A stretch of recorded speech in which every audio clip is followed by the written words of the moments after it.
Hello? Does anyone here have 10 or 100,000 lindens for a custom skin job? I don't. But soon there will be help for us poor folk. The company CyberExtruder makes 3D avatar heads from a passport photo in a matter of minutes. With the opening of Cranial Tap designed Avatar Island, June 14th, a great looking face will set you back less than 3,000 lindens. An automated process wiping out fine craftsmanship? No way, says CyberExtruder's Captain Borgnine. We're not looking to put those high-end artists out of business. We're not competing with them. We're not in that same league. And the person who is going to pay $10 is never going to consider doing a $100 or a $300 skin. It's the difference between a Mercedes and a Chevrolet. The captain's modesty has put SL Skin establishment at ease.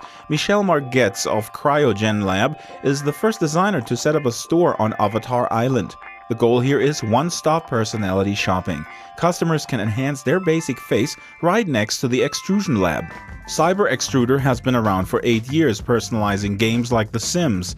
Their 3D facial recognition software works in mobile messages as well as security applications. Captain Borgnine wasn't able to reveal any details on those government contracts, but it did make me wonder how alive Don Rumsfeld and friends really are. And would have different conclusions written on it that you could jump to. So how does it all work? Fronic Beck wrote the program that takes lighting cues from a photo to guess how the image would translate to the 3D world.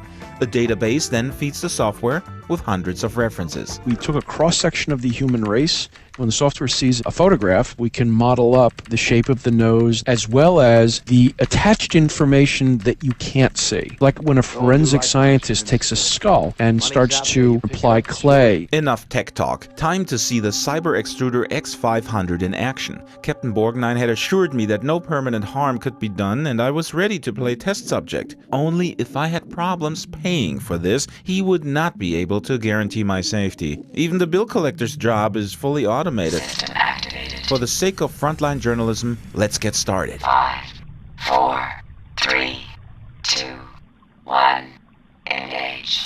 There's a little bit of a tingly feeling. I wish I had found religion by now so I could at least pray. We're going to apply a little bit of CyberExtruder magic here. This is like Play-Doh. Can't be much longer, right? So now we're going to mold the Play-Doh to your avatar's features. Now we do a little buff and wax. And there we have it. Complete. Ta-da! Here I am, the real Drax. Thank you. Well, I exaggerated the skin tone a little since I didn't want any crazy fans to track me down in real life. So will all this be integrated into the basic SL sign-up procedure someday? Maybe Avatar Island will replace the dreadful experience of arriving on Orientation Island. Meanwhile, each morning a head rises over the extrusion lab. When the sun sets, the head will burst, followed by a new one the next day. Who do we want to be tomorrow?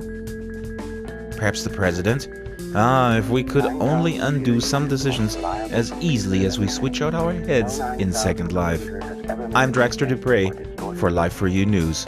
We are all, by any practical definition of the words, foolproof and incapable of error.